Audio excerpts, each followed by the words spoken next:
ఒక 30 మంది ఉన్నాం కదా.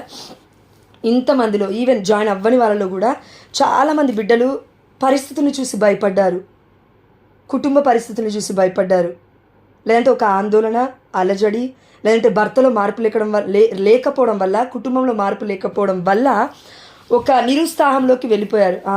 ఎన్ని రోజులు అవుతుంది, ఎన్ని రోజులు, ఇంకా ఎన్ని రోజులు అని. ప్రియమైన దేవుడు బిడ్డలారా, వాళ్ళ గురించి ఆలోచించడం పక్కకు పెట్టండి. దేవుడు ఈరోజు ఎవరి గురించో ఆలోచించమని నీకు నాకు చెప్పట్లేడు. నువ్వేం చేస్తున్నావు, నేనేం చేస్తున్నాను దేవుడి కోసం, అది ఆలోచించమని పరిశుద్ధాత్మ దేవుడు చెప్తున్నాడండి. ముఖ్యంగా ఇందాల ప్రార్థన చేస్తున్నప్పుడు పరిశుద్ధాత్మ దేవుడు ఒకటే లైన్ గుర్తు చేశాడు. అదేంటంటే, అన్నీ ఉన్నప్పుడు ఉప్పొంగిపోకు, ఏమీ లేనప్పుడు కృంగిపోకు. అన్నీ ఉన్నప్పుడు ఉప్పొంగిపోవద్దు. నాతో సహా అండి, అందరం ఈ పని చేస్తూ ఉంటాం ఒక్కొక్కసారి. అన్నీ ఉన్నప్పుడు ఉప్పొంగిపోవద్దు, ఏమీ లేనప్పుడు కృంగిపోవద్దు. ఈ 2 సందర్భాలు మనం తీసుకుంటే, మిగతా వాళ్ళకి ఏమీ లేనప్పుడు మనకు అన్నీ ఉన్నప్పుడు మనం ఏం చేస్తామంటే, నేను ప్రార్థన చేస్తున్నాను అందుకే నేను గొప్పగా ఉన్నాను అనేసి ఆ బిడ్డలు బాగాలేని వాళ్ళ కోసం మనం ప్రార్థన చెయ్యం. అప్పుడు ఏమవుతుందంటే, ఒక సిచ్యువేషన్ మనకు వచ్చినప్పుడు అర్థమవుతుందండి. ఎందుకంటే దేవుడు అలో చేస్తాడు, టెస్ట్ పరీక్ష గుండా తీసుకెళ్తాడు. బిడ్డ, నేను నీకేం చెప్పానంటే, నువ్వు ప్రార్థన చేయమని చెప్పాను, కానీ నువ్వేం చేసావంటే నా యొక్క ఓపికను నువ్వు పరీక్షించావు. నేను నీకు అనాయింటింగ్ ఇచ్చాను, నేను నీకు అభిషేకాన్ని ఇచ్చాను, నీ నోటికి దీవెనకరమైన మాటలు నేను నీకు ఇచ్చాను, నీ హృదయాన్ని శుద్ధీకరించుకొని నువ్వు ఆ బిడ్డల కోసం ప్రార్థించమని నేను నీకు చెప్పాను. కానీ నువ్వేం చేసావంటే, వాళ్ళు బాగాలేనప్పుడు, నువ్వు బాగున్నప్పుడు, వాళ్ళు కింది స్థాయిలో ఉన్నప్పుడు, నువ్వు మంచి పొజిషన్లో ఉన్నప్పుడు వారి కోసం నువ్వు ప్రార్థన చేయమని నేను నీకు చెప్పాను. కానీ నువ్వేం చేసావంటే, నీ ఆస్తిలో, నీ అంతస్తులో, లేదంటే నీ అందములో, నీకున్న బట్టలలో, లేదంటే సమస్తం నీకున్న దాన్ని బట్టి నువ్వు ఉప్పొంగిపోయావు. ఆ సమయంలో నన్ను కూడా నువ్వు ఎక్కువగా తలుచుకోలేదు. కానీ నా ప్రార్థన అని నిన్ను నీవే హైలైట్ చేసుకొని, నిన్ను నీవుగానే ఆత్మస్తుతి చేసుకోవడమే నీకు నాకు ఈ పరిస్థితికి తీసుకురావడానికి కారణం. అదేవిధంగా ఏమీ లేనప్పుడు కృంగిపోకు. వాళ్ళు కుంగిపోతున్నారండి, మనకు అన్నీ ఉన్నాయి. ఏమీ లేనప్పుడు ఆ బిడ్డలు ఎట్లా కుంగిపోయారో ఇప్పుడు వాళ్ళు ఎదుగుతున్నారేమో, మనం కుంగిపోతున్నాము. ఎందుకు? మనకేమీ లేదు కాబట్టి. ఇప్పుడు అర్థమవుతుందేమో మేబీ మనకి. అది నాకు తెలియదు తల్లి, ఎందుకు గుర్తు చేశాడు దేవుడు నాకు తెలియదు. నువ్వు దేవుడిని అడుక్కో, నన్ను అడక్కు. అదేవిధంగా ప్రియమైన దేవుడు బిడ్డలారా, ఎప్పుడైతే ఒక భార్య ఒక భర్తని మార్చాలని ప్రయత్నం చేస్తుందో కృంగిపోతుంది. లిటరలీ శారీరకంగా ప్రయత్నం చేస్తుంది, మారాలి అని. బైబిల్ చదువు, ప్రార్థన చేయి, పిల్లలకి ఇది అది ఏదేదో చెప్తూ ఉంటామండి. తప్పులేదు, చెప్పాలి. ఇప్పుడు పిల్లలు ఎగ్జామ్స్ రాస్తున్నప్పుడు పిల్లలకి ఏమని చెప్తాం? ఆ ఎగ్జామ్ రోజు చెప్పమనం, అయ్యా చదువుకో, అమ్మ చదువుకో అని ఎప్పటి నుంచి చెప్తాం? ఆ యొక్క ఏమంటారండి, స్కూల్ స్టార్ట్ అయినప్పటి నుంచి చెప్తాం. పిల్లలు స్కూల్కి వెళ్తున్నప్పటి నుంచి మొదటి నుంచి చెప్తూనే ఉంటాము. 365 రోజులు చెప్తూనే ఉంటాం, అమ్మ చదువుకో, నాన్న చదువుకో అని. అదేవిధంగా మరి నువ్వు నీ పిల్లలు క్రమశిక్షణలో జీవించాలంటే, నీ పిల్లలు మంచిగా చదువుకోవాలంటే, ఒక పరీక్షను నెగ్గాలంటే, నువ్వు నేనే అంత గొప్పగా ఆలోచిస్తే 365 రోజులు మరి దేవుడు నిన్ను నన్ను క్రమశిక్షణలో పెట్టడానికి, నిన్ను నన్ను దేవుడి చిత్తం నడిపించడానికి, ప్రతి క్షణమందు కూడా దేవుని మహిమపరచడానికి దేవుడు మనకి క్రమశిక్షణ నేర్పుతుంటే ఎందుకు మనం వెనక్కి వెళ్ళిపోతున్నాం? నీ బిడ్డ ఫెయిల్ అవుతే భరిస్తావా? ఏసునామలో కొట్టేస్తున్నాను, ఎవరు కూడా అవ్వకుండా ఉందిరుగాక దేవుడి చిత్తం అయితే. అది మన ప్రయత్నం కాదు కాబట్టి. ప్రియమైన దేవుడు బిడ్డలారా, పిల్లలకే నువ్వు క్రమశిక్షణ నేర్పించినప్పుడు, ఆ పిల్లలు నీ మీద తిరగబడినప్పుడు నువ్వు బాధపడుతున్నావు. వారికి క్రమశిక్షణ లేనప్పుడు, డిసిప్లిన్ లేనప్పుడు, ఒక్కొక్కసారి చిన్నపిల్లలు ఎలా ఉంటారంటే, మనం వెళ్ళి చెప్తామండి, నాన్న ఇది చేయరా అంటే, అమ్మ పో అంటాడు. తల్లి ఇది చేయమ్మా అంటే, నువ్వు పనులు చేసుకోమా, నేను ఫోన్ పట్టుకున్నాను, ఫోన్లు పట్టుకుంటారు, టీవీ పట్టుకుంటారు, గేమ్స్ ఆడుతుంటారు. ప్రియమైన దేవుడు బిడ్డలారా, అలా వాళ్ళు పదే మనం అడిగినప్పుడు వాళ్ళు సహాయం చేయకపోతే ఎంత బాధపడతాం కదా తల్లిదండ్రులుగా. అరే వీడు ఇప్పుడు పట్టించుకోవట్లేడు, రేపు నేను ముసల్దాన్ని అయితే కొన్ని గ్లాసులు నీళ్ళనే ఇడిస్తాడా లేదా, నేను చచ్చిపోతున్నా కూడా పట్టించుకోడేమో అని ఎంతోమంది ముందుగానే ఊహించుకుంటాం. ప్రియమైన దేవుడు బిడ్డలారా, అంటే మరి దేవుడి గురించి ఆలోచించామా మనం? అవును, ఒక చిన్న పాప గురించి, బాబు గురించే మనం ఒక క్రమశిక్షణలో లేరని ఇంత ఏడుస్తున్నామే, రోజు బాధపడుతున్నామే. అంతెందుకు 30 ఏళ్ళు, 40 ఏళ్ళు, 50 ఏళ్ళు ఉన్నాయి భర్తకి నీ పక్కనే. అయ్యో నా భర్త ఎందుకు మారట్లేడని తల బాదుకుంటున్నారు చాలామంది బిడ్డలు, చాలామంది తల్లులు, చాలామంది ఏమంటారు కుటుంబ సభ్యులు, చాలామంది భార్యలు, పెద్దవాళ్ళైతే చిన్నవాళ్ళు, చిన్నవాళ్ళైతే పెద్దవాళ్ళు, అలా వైస్ వర్స. అంటే ప్రియమైన దేవుడు బిడ్డలారా, మరి ఇంత బాధకొనాల్సిన అవసరం ఏముంది మనకి? దేవుడు ఏం బాధకుంటున్నాడు? దేవుడు ఎందుకు తలగొట్టుకుంటున్నాడు? దేవుడు ఏం చెప్తున్నాడు అసలు మనకి? క్రమశిక్షణ ఎక్కడా? ఆనాడు ఇజ్రాయేల్ ప్రజలకి అండి దేవుడు మన్నాని కురిపించాడు, హోరేబు పర్వతం నుంచి నీటిని కుమ్మరించాడు. ఇదిగో మోషే వచ్చి అంటూ ఉన్నాడు, అయ్యా వారికి మాంసం కావాలంట ప్రభువా. ఓకే, పర్లేదు, వింటున్నాడు ప్రభువు. కానీ ఇజ్రాయేల్ ప్రజలు ఆగట్లేరు. వాళ్ళు ఏమంటున్నారు, మాంసం మాంసం మాంసం ఏది, అంత మాత్రాన్ని కాదు, వీళ్ళు కంపారిజన్ చేస్తున్నారు. ఎట్లా అంటే పోల్చుతున్నారు గత జీవితంతో. ఎలాంటి జీవితం? ఆ బానిసత్వం నుంచి వచ్చిన ఆ జీవితాన్ని వాళ్ళు మర్చిపోకుండా, దేవుడికి కృతజ్ఞత కలిగి జీవించకుండా, కనానికి వెళ్తున్నామని దేవుడికి కృతజ్ఞత కలిగి జీవించకుండా వాళ్ళు ఏమంటున్నారంటే, ఆ ఐగుప్తు దేశంలో బానిసత్వం బాగానే ఉండే కదా, ఆ ఐగుప్తు దేశంలో బాగానే మేము మాంసపు ముక్కలు ముక్కలు చీల్చుకొని తిన్నాం కదా, అక్కడ మేము బానిసంగా ఉన్నా పర్లేదు, కానీ అక్కడ మాకు ఫుడ్ దొరికిందని, బెడ్ దొరికిందని, నిద్ర దొరికిందని. అయ్యో, ఈ లోకం గురించి వాళ్ళు మాట్లాడుతున్నారు. ప్రియమైన దేవుడు బిడ్డలారా, మనం కూడా ఒక్కొక్కసారి ఇప్పుడు దేవుడిచ్చిన పరిస్థితిని ఒక్కసారి వెనక్కి చూసుకోవాలి. ఎప్పుడు కూడా ఎలాంటి పరిస్థితి నుంచి వచ్చాం? భర్తకు ఒకప్పుడు జాబ్ లేదు, దేవుడు ఇప్పుడు జాబ్ ఇచ్చే నిలబెట్టాడు. భార్యకు ఒకప్పుడు వారిద్దరి మధ్యలో సఖ్యత లేదు, ఇప్పుడు దేవుడి కృపలో కొంచెం సఖ్యత వచ్చింది అప్పటికంటే కంపేర్ చేస్తే. మంచిని పోల్చుకోవట్లే, మనం చెడును పోల్చుకుంటున్నాం. లేదు, పక్కింటోళ్ళు ఇట్లున్నారు, ఎనికింటోళ్ళు ఇట్లున్నారు, వాళ్ళు ఇట్లున్నారు, వీళ్ళు ఇట్లున్నారు. ప్రియమైన దేవుడు బిడ్డలారా, పోల్చుకుంటే బానిసత్వమే అది. ఎందుకంటే ఆ ఇంట్లో ఆ భార్యని, ఆ భర్తని, లేదంటే కుటుంబ సభ్యులు ఎవరెవరు ఎట్లా హింసించుకుంటున్నారో, ఎట్లా కొట్టుకుంటున్నారో అది ఆ కుటుంబంలోనే తెలుసు. దేవుడికి మాత్రమే తెలుసు. అది నీకు నాకు తెలీదు. చూపుల ద్వారా, మాటల ద్వారా, వినడం ద్వారా నువ్వు అంచనాలు వేసుకోవద్దు.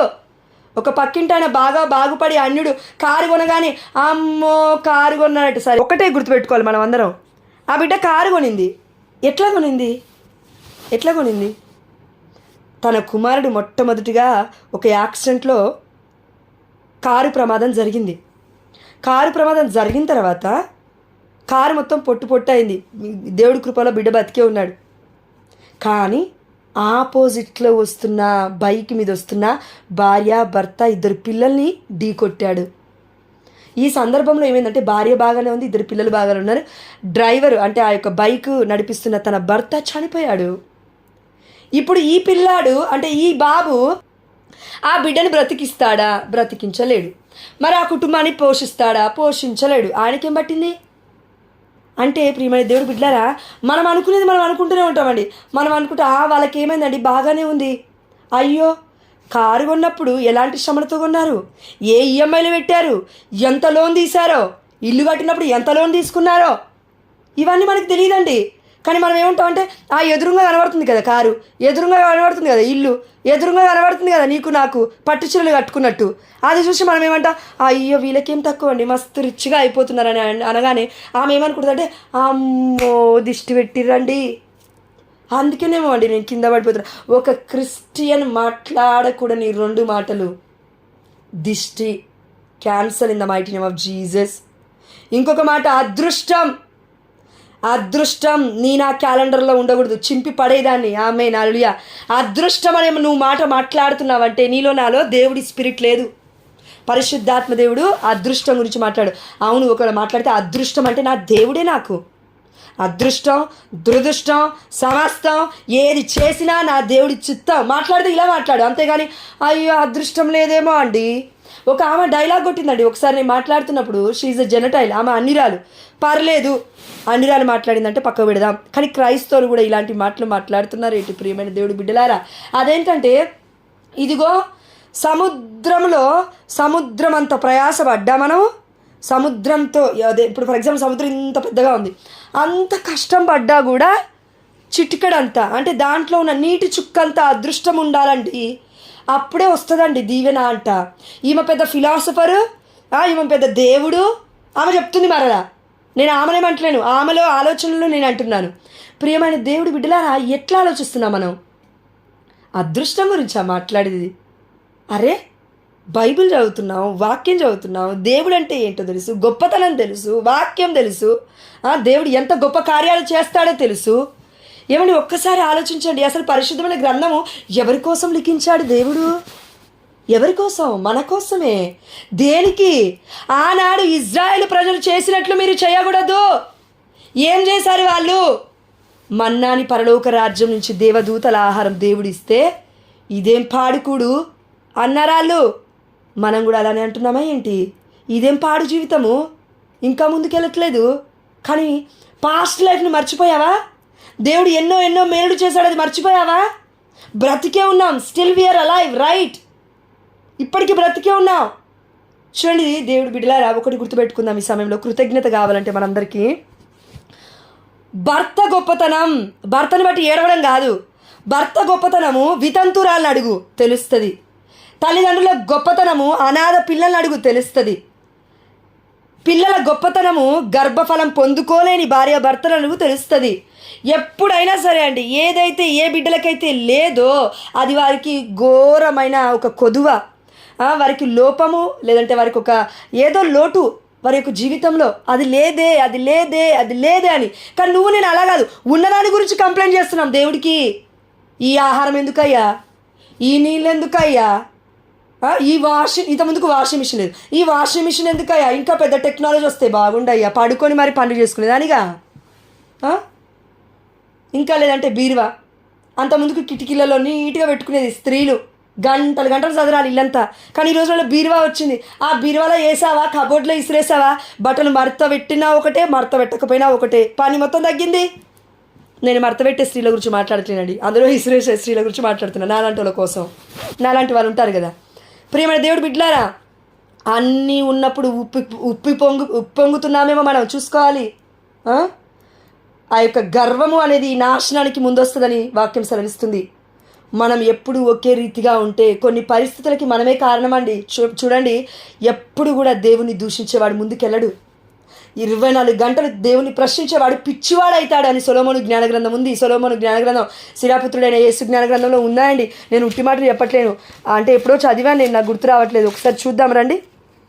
ఎస్, చూడండి, సొలొమోను జ్ఞానగ్రంథం 1వ అధ్యాయము 1వ వచనము.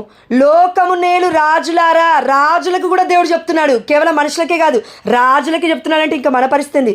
మనం కూడా రాజరికంలో ఉన్న వాళ్ళమే, మనం కూడా యాజక బృందమే, మనం కూడా ప్రవక్తలమే, ఇది మర్చిపోదు మనం.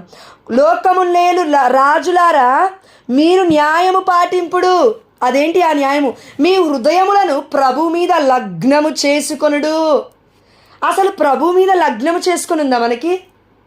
ప్రభు మీద చిత్తశుద్ధితో మనం ఉన్నామా? ప్రభు మీదనే ఫోకస్ చేస్తున్నామా? మనము యేసయ్యని మనం ప్రేమిస్తున్నట్లయితే నిజంగా మన ఫోకస్ యేసయ్య మీదనే ఉంటుంది, దేవుడి మీదనే ఉంటుంది. సమస్యల మీద ఉండకూడదు ఎట్టి పరిస్థితుల్లో. ఉంటే అది విగ్రహారాధన. మొదటి ప్రయారిటీ, మొదటి స్థానం దేవుడికే ఉండాలి. అప్పుడే కదా వేరే వాళ్ళని మనం ప్రేమించేది. ప్రియమైన దేవుడి బిడ్డలారా, దేవుని ప్రేమించకుండా వేరే వాళ్ళని ప్రేమిస్తా అంటే అది వ్యర్థము, అది అనర్థము. ఎందుకంటే ఆ ప్రేమ ఆగదు, కొన్ని రోజులకే అలసిపోతుంది ఆ ప్రేమ. ప్రియమైన దేవుడు బిడ్డలారా, దేవదేవుడు మనకి చెప్తున్నాడు, మీ హృదయములను నా మీద లగ్నము చేయండి అంటున్నాడు దేవుడు. చేసే కృపను దయచే ప్రభువా.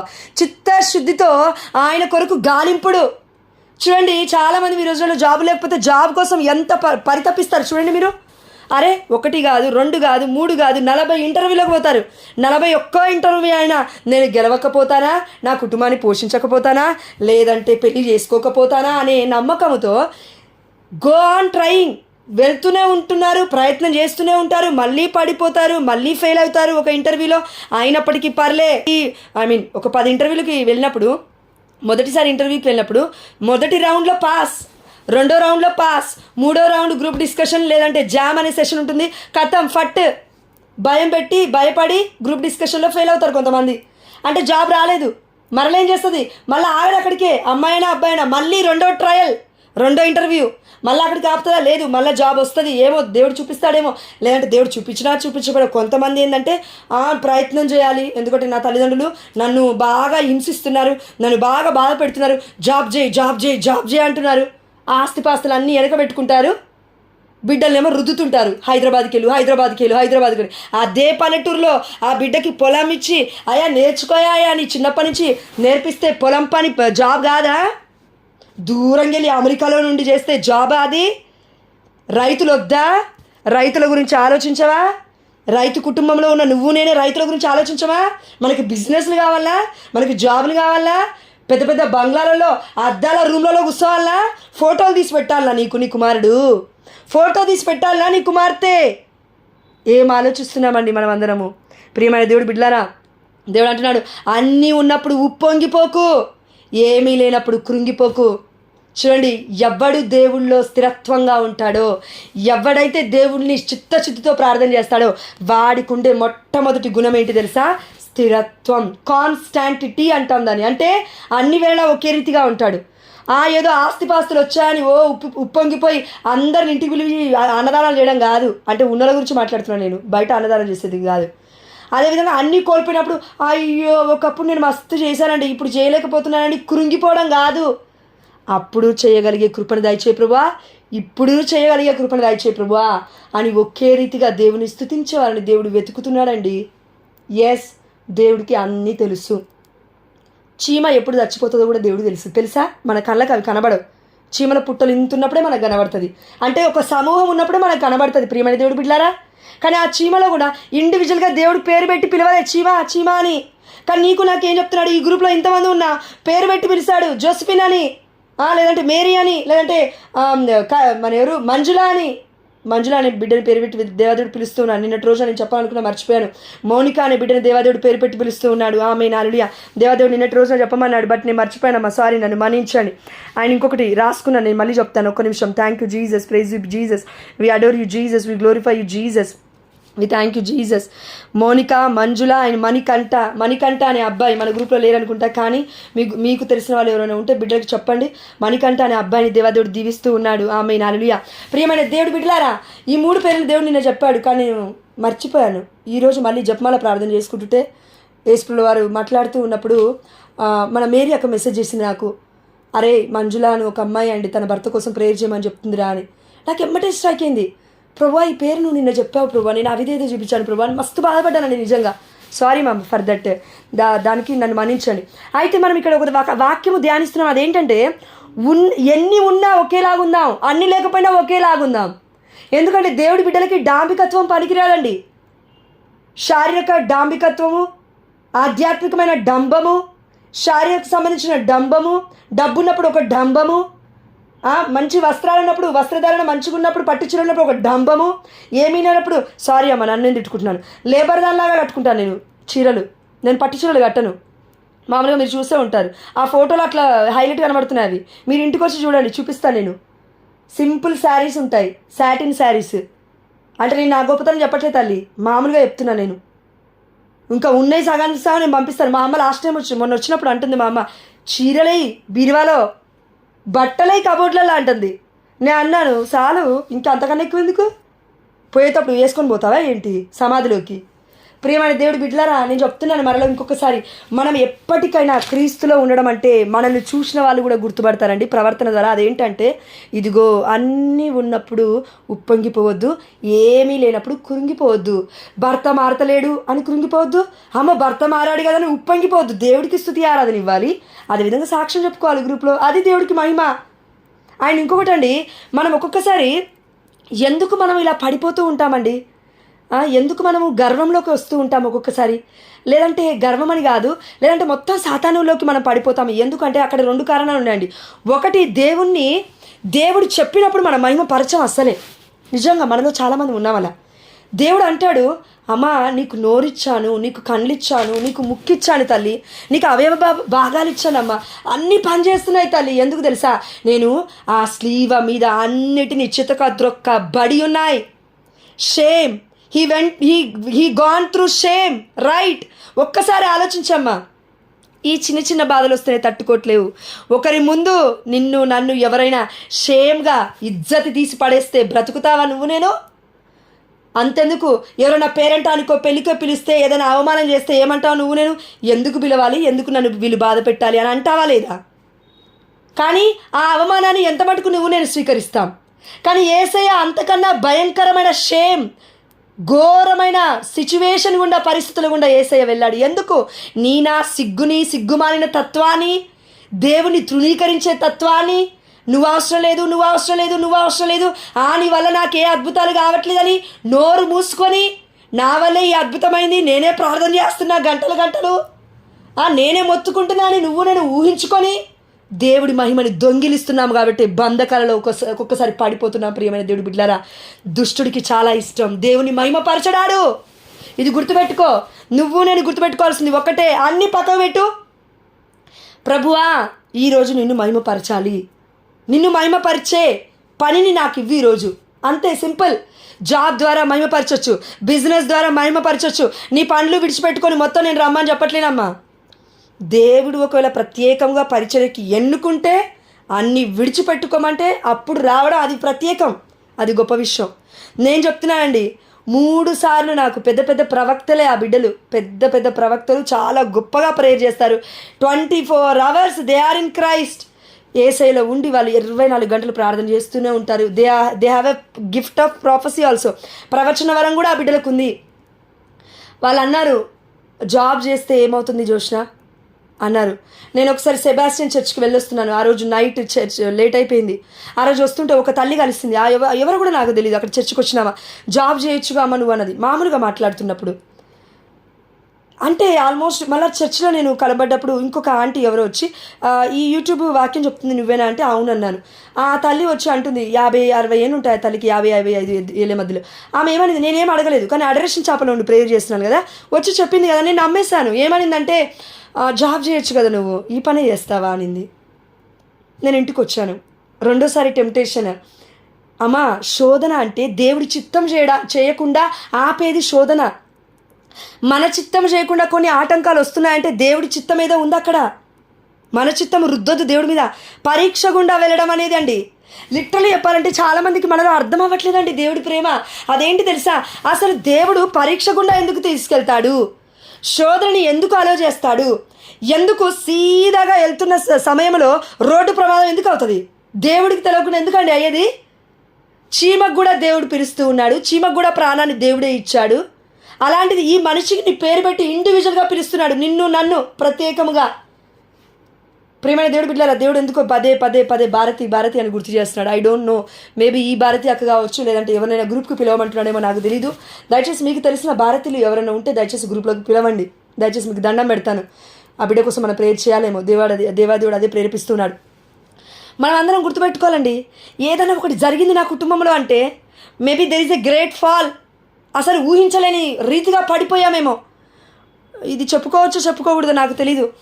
మా అమ్మ ఒక విషయం నాకు చెప్పిందనమాట. నేను చిన్నగా ఉన్నప్పుడు చాలా భయంకరమైన పరిస్థితి, మంచిగా జీవిస్తున్నారు, బిజినెస్ నెంబర్ 1గా నడుస్తుంది, ఆ యొక్క డెకరేషన్స్ చాలా బాగా వేస్తూ ఉన్నారు. మా అమ్మ, మా నాన్న, మా అన్నయ్య, నేను, మా అక్క, మేమందరం సపోర్ట్ చేస్తున్నాం. మా అమ్మ చాలా మంచిగా రోజు పొద్దున్న లేసి ప్రార్థన చేసుకునేది, బస్ ప్రయాణంలో ప్రార్థన చేసుకునేది 3 గంటలకి. మళ్ళీ బుట్టలు ఆల్మోస్ట్ 2-3 బుట్టలు 2-3 బ్యాగులు తగిలించుకొని మళ్ళీ అదే బస్కి ప్రయాణం చేసేది. ఇంటికి వచ్చేది ఎక్కడ, మెహదీపట్నం నుంచి అక్కడ వరకు వచ్చేది, బట్టుగూడెం వరకు దాదాపు 60-70 కిలోమీటర్లు మా అమ్మ వచ్చేది పూలు మోసుకొని. ఇప్పటికి కూడా ఆమెకు ఆ బాధ తప్పట్లేదు. కొన్ని పూలు తీసుకొని వస్తూ ఉంది. ఇప్పటికి కూడా ఎవరి మీద ఆధారపడడం ఇష్టం లేదు, కానీ ఎంతో కొంత దేవుడు ఇచ్చిన కృప అండి, అది చెప్పుకోవడం అనేది పక్క పెట్టేసింది.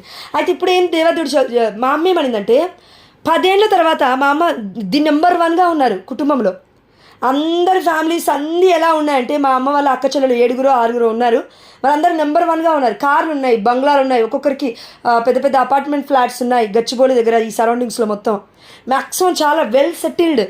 మిగతా ఒక్కరేమో ప్రీస్ట్ అయ్యారు, గురువు అయ్యారు. మా మామయ్య, చిన్న మామయ్య ప్రభాకర్, ఆయన అమెరికాలో ఉంటాడు. ఇవన్నీ నేను ఎందుకు చెప్తున్నా అంటే, ఇవన్నీ చూస్తున్న మా అమ్మ అనుకుంది, ప్రభువా నా బిడ్డల పరిస్థితి ఏంటి, నా పరిస్థితి ఏంటి. 24 గంటలు కొట్టే భర్త, 24 గంటలు ఆమె నేను తప్పుగా చెప్పట్లేనమ్మా, లేదంటే మా నాన్నని తప్పుగా చూపించాలని నా ప్రయత్నం కాదు, దుష్టుడు చేస్తున్న ప్రయత్నం ఆ రోజులలో, అది చెప్తున్నా నేను. కొట్టని రోజు లేదు మా అమ్మని, బాధ పెట్టని రోజు లేదు మా అమ్మని. చెవు దగ్గర ఆపరేషను, గర్భంలో ఆపరేషన్, గర్భఫలం పొందుకొని 2వ ఆపరేషన్ 3వ ఆపరేషన్లో ఉన్నప్పుడు మా డాడీ కొడితే కుట్లు మొత్తం ఊడిపోయాయి, మళ్ళీ హాస్పిటల్కి తీసుకెళ్లారు. ఎంత భయంకరమైన పరిస్థితి అంటే, మా అమ్మకి రొమ్ముకి ఏదో గడ్డ అయిపోయింది, మొత్తం చీమ వస్తుంది. పిల్లలకి పాలిద్దామంటే ఒక రొమ్ము పడుతుంది, మా అన్నయ్యకి ఇంకొక రొమ్ముకి మొత్తం చీము పట్టింది. మా అమ్మ ఏడుస్తూ ఉంది, ప్రభువా ఈ నొప్పి నేను తట్టుకోలేకపోతున్నాను ప్రభువా, నన్ను స్వస్థపరచు ప్రభువా అని. అప్పటికి కూడా మా అమ్మ ఏసయ్య ఏసయ్య ఏసయ్య అనే పేరు రాదండి మా అమ్మకి ఎక్కువగా. నేను ఉన్నట్టు చెప్తున్నా. మా అమ్మ ఎప్పుడు మరియ తల్లి అంటది ఎక్కువగా. చెయ్యి 2 లేబడుతుంది, అమ్మ అమ్మ అమ్మ అంటది. ఇప్పుడు మనం అమ్మని ఎట్లా అంటాం చిన్నగా ఉన్నప్పుడు మనం అట్లా. మా అమ్మ ఇంకా అక్కడ పాలిస్తుందంట మా అన్నకి, ప్రేమ్ సాగర్కి, చిన్నోడికి. అప్పటికి ఇంకా నేను పుట్టలేదు. పాలిస్తున్నప్పుడు మా అమ్మ 2 చేతులు ఎత్తి అమ్మా మరియు తల్లి నా వల్ల అవ్వట్లేదు, అమ్మా మరియు తల్లి నా వల్ల అవ్వట్లేదని కళ్ళు మూసుకొని పెద్దగా ఏడుస్తుందంట. ఏడుస్తున్నప్పుడు అప్పుడే పొలం నుంచి వచ్చి పాలిస్తుంది. పెద్దగా ఏడ్చేసరికి ఎవరో వచ్చి పట్టేసుకున్నారు. డివైన్ లైట్ ఏదో పవర్ఫుల్గా వచ్చి మొత్తం పట్టేసుకుంది మా అమ్మని. పట్టేసుకోగానే మీరు నమ్ముతారో లేదో, అంతకు ముందుకే ఒక 2-3 రోజుల ముందే ఈ యొక్క భువనగిరిలో ఒక డాక్టర్ పేరు ఉండేనండి, నేను మర్చిపోయాను. ఆయన ఇప్పుడు ముసలాయన అయిపోయాడు, 60 ఏళ్ళు దాటిపోయాయి, 70 ఏళ్ళు దాటిపోయాయి. ఆయన దగ్గరికి రాధాకృష్ణ అనుకుంటా అండి, ఎస్ రాధాకృష్ణ. మా అమ్మ ఎక్కువగా వెళ్ళే డాక్టర్ ఆయన దగ్గరికి వెళ్తే, అమ్మ ఇది ప్రమాదకరంగా ఉంది, ఆపరేషన్ చేయాలి అంటే చెస్ట్ మొత్తం కోసేయాలి, ఆల్మోస్ట్ సగానికి సగం అన్నారు. కానీ మా అమ్మ వెళ్ళిపోయి పిల్లలు ఉన్నారు కదా అని పాలిస్తూ ప్రేయర్ చేసుకుంటున్న సమయంలో, ప్రార్థన కూడా కాదండి, అదొక ఆక్రందన, అదొక మొర పెట్టడం, లేదంటే ఒక బాధ, ఒక నిట్టూర్పు, ఎవరు లేరు ప్రభువా నాకు ఇంకెవరు దిక్కని మా అమ్మ అలా చేతెత్తి మరియ తల్లి అంటుంటే మరియ తల్లి వచ్చి పట్టుకుంది. మీరు నమ్మండి నమ్మకపోండి, షీ గాట్ కంప్లీట్లీ హీల్డ్. ఆమేన్, హల్లెలూయా. దేవుడికే సమస్త ఘనత మహిమ ప్రభావములు చెల్లిస్తున్నాను. నా తల్లి మరియ తల్లి మధ్యవర్తిత్వ ప్రార్థన ద్వారా మా అమ్మకి స్వస్థత ఇచ్చిన దేవుడికి ఇన్ని సంవత్సరాల తర్వాత నేను చెప్తున్నానండి, ప్రభువా నన్ను మన్నించి, నేను మర్చిపోయాను ఈ విషయం. అయ్యా నీకే మహిమ చెల్లును గాక. నా తల్లి మరియ తల్లికి వందనాలు చెల్లిస్తున్నాను ప్రభువా. కంప్లీట్గా షీ గాట్ హీల్డ్. అమ్మ అట్లా జరుగుతుందమ్మా అంటే మా అమ్మ ఒకటే మాట అనింది, అమ్మ నువ్వే కాదమ్మా, నేను వెళ్ళి డాక్టర్ కూడా చెప్పాను మళ్ళీ అమ్మటే. అదే డాక్టర్కి ఫ్రెండ్ అంటది మా అమ్మ, రాధాకృష్ణ హాస్పిటల్. ఎక్కువ మందిని అక్కడికి గర్భిణీ స్త్రీలను ఎక్కువగా మా అమ్మ తీసుకెళ్ళేది. ఆ సమయంలో కొంచెం తక్కువగా డబ్బులు అయ్యేలాగున, వారికి కొంచెం ఏదైనా గర్భాశయానికి సంబంధించిన ప్రాబ్లమ్స్ ఉంటే మా అమ్మ అప్పట్లో ఇది చేసేదండి. ఎవరైనా బాధలో ఉంటే సరే తీసుకెళ్ళేది, ఎవరైనా చచ్చిపోతే సరే వచ్చి ఏదైనా సాగు చేసేది మా అమ్మ. అంటే నేను ఎందుకు చెప్తానంటే తల్లి గొప్పతనం అని కాదండి, మా అమ్మ చేసిన పుణ్యకార్యాలు ఎంతో కొంత మాకు సహాయపడ్డాయి. నీ గొప్పతనం నా గొప్పతనం మనమేమనుకుంటాం, తల్లిదండ్రులు పక్కకు పెట్టేసి అమ్మో నేనే గొప్పతనండి, నేను చేస్తున్న ప్రార్థనే రక్షిస్తున్నాండి. నో అమ్మ, సంథింగ్ ఈజ్ బియాండ్. మన ఆలోచనకు మించేదో ఉంది. మన తల్లిదండ్రులు గొప్ప విషయాలు ఏదో చేశారు, అది దేవుడు దీవెనగా మారుస్తున్నాడు. నువ్వు నేను గొప్ప విషయాలు చేయాలి, నిద్రపోవద్దు, దేవుడి చిత్తం చేయాలి. దేవుడి చిత్తం అంటే పరిచర్య మాత్రమే కాదు, ప్రేమించడం, అనాథల్ని ఆదుకోవడం, గర్భిణీ స్త్రీలకు ఒకవేళ హాస్పిటల్లో జాయిన్ అవ్వాలని పరిస్థితిలో ఉన్నప్పుడు వాళ్ళని జాయిన్ చేయడం, ఇంకా ఏదన్నా నువ్వు దగ్గరుంటే ఏదైనా ఒక బిడ్డ వచ్చి నీతో అక్క నా వల్ల అవ్వట్లేదు అక్క దయచేసి నాకు సాయం చేయంటే 1 మైలు కాదు 2 మైళ్ళ దూరం వెళ్ళు అన్నాడు యేసయ్య. ప్రియమైన దేవుడి బిడ్డలారా, మనలో ఎంతమందిని చేస్తున్నావు? వద్దండి, వంటింటి కుందెల్లం కాదు మనం. మీరు అనొచ్చు అదేంటి నువ్వు అలా మాట్లాడుతున్నావు, మరి ఎలా? మేము ఈ యొక్క వంటింటి కుందెలలాగా ఉండకుండా మేము ఏం చేయాలి అని మీరు ఒకవేళ నన్ను ప్రశ్న అడిగితే, పరిశుద్ధాత్మ దేవుడు నాతో మాట్లాడింది ఇదే అండి. నేను వంటిల్లు కుందేలే. నేను ఒకప్పుడు 4 ఏళ్ళు జాబ్ చేసిన దాన్నే. 4 ఏళ్ళు జాబ్ చేశాను. 2 ఏళ్ళు జాబ్ చేసిన తర్వాత బాగానే ఉంది, మంచిగా సంపాదిస్తాను అయిపోయింది. 2 ఏళ్ళు నైట్ షిఫ్ట్, అంటే నైట్ వచ్చేసరికి 10 అయ్యేది. ఇంత లేట్ ఎందుకు అయింది? నా భర్త కాదండి, వేరేటోళ్ళు, మీరే అర్థం చేసుకోండి. ఇంత లేట్ ఎందుకు అయింది? 10 అవుతుందా అమ్మ ఇంటికి వచ్చేసరికి? అయ్యో ఆడ 9:30 నడుచుకుంటూ ఇక్కడి నుంచి పద్మనాభం దగ్గరే. దేవుడు కృపామయుడు కాబట్టి దగ్గరే ఇచ్చాడు జాబు. ఇంకా 11 అయితే ఇంకేమనేటోళ్ళు. ప్రియమైన దేవుడి బిడ్డలారా, ఉన్నోడు ఉన్నట్టుగా లేనోడు లేనట్టుగా ఉండాలని దేవుడి చిత్తం కాదు. ఉన్నోడైనా లేనోడైనా దేవుని స్తుతించడమే దేవుడి చిత్తం. మనల్ని సృష్టించుకుందే దేవుణ్ణి స్తుతించడానికి. ఇది మర్చిపోతున్నామండి మనం చాలామందిమి. మరేం చేయాలి? ఆడవాళ్ళకు ఉండాల్సిన అతి ముఖ్యమైన అమూల్యమైన గుణగణాలు. మామూలుగా గుణగణం అనగానే మనం ఏమంటామంటే ప్రేమ, సహనం, ఓర్పు ఇవన్నీ అంటాం కదా. ఆత్మఫలాల గురించి నేను మాట్లాడట్లేనండి.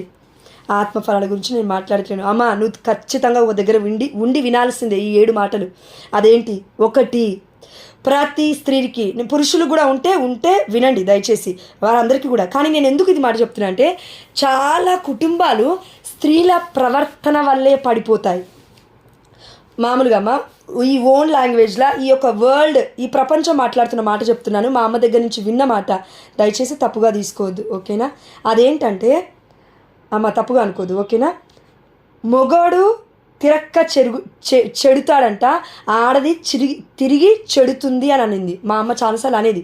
ఎవరితో అన్న పెద్దవాళ్ళతో చెప్పేటప్పుడు అలాంటి, అంటే కొంచెం వాళ్ళ మధ్యలో వీళ్ళ మధ్యలో ఎవరైనా గొడవలు వస్తాయి కదా, అత్త కోడల మధ్యలో, పెద్దవాళ్ళ మధ్యలో, కోర్టు కేసులు, పోలీస్ కేసులు ఇలాంటివి ఏమైనా ఉంటే మా అమ్మ దగ్గరికి వచ్చేవాళ్ళు అప్పట్లో, ఇప్పుడు కాదు. మా అమ్మ గ్రామ పంచాయతీ ఆఫీస్గా పనిచేసింది ఇప్పుడు మా ఊరిలో ఉన్నప్పుడు, ఇప్పుడు కాదు, అప్పుడు ఉండే. ఈవెన్ బీజేపీలో కూడా మా అమ్మ వర్క్ చేసింది అప్పట్లో, ఇప్పుడు కాదు. ఆయన పేరు నాకు గుర్తులేదు కానీ తామర గుర్తుకు ఓటు అని ఉండేది కదా అప్పట్లో తిరిగిందండి. ఈ యొక్క పాలిటిక్స్లో కూడా తిరిగింది. మా అమ్మకి మళ్ళీ ఒక్క ముక్క అక్షరం కూడా రాదు, సింగిల్ లెటర్ కూడా మా అమ్మ రాయలేదు. But God used mightily. మా అమ్మని గొప్పగా ఉపయోగించుకున్నాడు ఆ సమయంలో.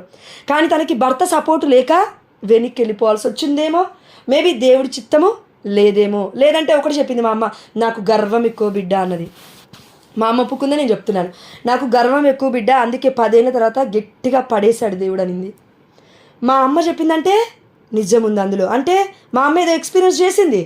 జపమాల ప్రార్థన చేసేటామా ఏదో ఎక్స్పీరియన్స్ చేసింది. 24 గంటలు కష్టం చేసేటామా ఏదో ఎక్స్పీరియన్స్ చేసింది. అది మాకు పంచింది. ఆ ఎక్స్పీరియన్స్ ఎలా ఉందంటే మాకు చుక్కలు కనబడ్డాయి. ఎక్కడా సుఖం లేదు. నీ పిల్లలు నువ్వు ఎలా పెంచుతున్నావు? గారాబంగా పెంచుతున్నావు కదా. చికెన్ మటన్ బిర్యానీ కావాలంటే చేసి పెడతావు. అమ్మ తీసుకొచ్చేది ఒకటే, పండ్లు తీసుకొచ్చి పెడుతుంది. సిటీకి వెళ్ళినప్పుడు వచ్చినప్పుడల్లా ఏదో కొంచెం చికెన్ మటన్ వండి పెడుతుంది, మంచిగా వండి పెట్టేది. ఇది మాత్రం నిజం. ఇదంతా చేసినప్పుడు కూడా మా అమ్మ ఒకటి చేసేదండి. అదేంటంటే ఉన్న బాధలు మొత్తం చెప్పేది. చూస్తున్నాం కదా మేము కళ్ళ ముందు ఏం జరుగుతుందో. మా అమ్మని మా నాన్న ఎలా హింసిస్తున్నాడు అన్నీ చూస్తున్నాం. అది చూసి చూసి చూసి చూసి నాకు మా అక్కకి మొగోళ్ళంటే భయం పుట్టింది, మగవాళ్ళంటే అసహ్యం పుట్టింది. ఈవెన్ లిటరలీ మా అన్నయ్యతో కూడా గట్టిగా మాట్లాడాలంటే మేము భయపడిపోతాం, నేను మా అక్క. నేను ఇవన్నీ ఎందుకు చెప్తున్నా అంటే ఇలాంటి పరిస్థితుల గుండా చాలామంది వెళ్తున్నారేమో. ఒకవేళ వెళ్ళట్లేదంటే నీ పిల్లల పరిస్థితి ఒకసారి ఆలోచించు. భర్త దగ్గర నుంచి నువ్వు ఎంతవరకు సెక్యూరిటీ ఇస్తున్నావు? పాప అయితే బాబు అయితే ఎట్లయినా పర్లేదురా, నువ్వు పెరుగు, నలుగురిని నువ్వు తన్నులు తిను, బ్రతుకు అని పెంచుతున్నావా? పిల్లల్ని కుమారుడైనా కూతురైనా ఒకే రీతిగా పెంచాలి. అది క్రమశిక్షణ అయి ఉండాలి. ప్రియమైన దేవుడి బిడ్డలారా, క్రమశిక్షణ లేని స్త్రీ పిల్లలకి క్రమశిక్షణ నేర్పించలేదు. వాక్యము అర్థం అవ్వకుండా వాక్యం బోధించలేము. తిండి మీద కంట్రోల్ లేకుండా తిండిని కంట్రోల్లో పెట్టుకో అని చెప్పలేము. తిరిగిపోతుతనము, తాగుపోతుతనం, లేదంటే ఈ యొక్క సోమరితనము, ఈ అలవాట్లు పెట్టుకొని మీరు సోమరితనంలో జీవించకండి అని చెప్పలేము. మనము పాటించనిది వేరే వారికి చెప్తే అది కపటం, నాటకం అవుతుంది. అది బూటకం. It's not a true. అది సత్యం అవ్వదు. అప్పుడు ప్రియమైన దేవుడు బిడ్డలారా, దేవాదేవుడు మనందరికీ చెప్తున్నాడు, క్రమశిక్షణ ఉండాలి ముఖ్యంగా స్త్రీలకి. ఎందుకు? ఇప్పుడే మనం చెప్పుకున్నాం కదా, భర్త 10 ప్లేస్లు తిరిగి వచ్చినా కూడా పర్లేదు, కానీ ఇంట్లో ఉన్న స్త్రీ పాపని బాబుని కరెక్ట్గా క్రమశిక్షణ కలిగి జీవించలాగా చేయగలుగుతుంది. It's true. చరిత్రలో ఇది ఉంది, నిజం. చాలామంది భర్తలు కూడా చెప్పినారు, చాలా పెద్ద పెద్ద వాళ్ళు, నా వెనక నా భార్య ఉంది, లేదంటే నా ముందు నా భార్య ఉందని కొంతమంది చెప్పుకున్నారు. వాళ్ళు తగ్గించుకొని. నేను ఎందుకు చెప్తున్నా అంటే పరిశుద్ధమైన గ్రంథంలో ఎస్తేరు రాని లేదా, యూదీతు రాని లేదా, ఇది కథలా? ఇవి నిజాలు కాదా? నీకే నువ్వు ప్రశ్న వేసుకో ఒకసారి. మరి ఉన్నప్పుడు దేవుడు మనల్ని దీవిస్తాడు కదా, అంత మటుకు. ఆమేన్, హల్లెలూయా.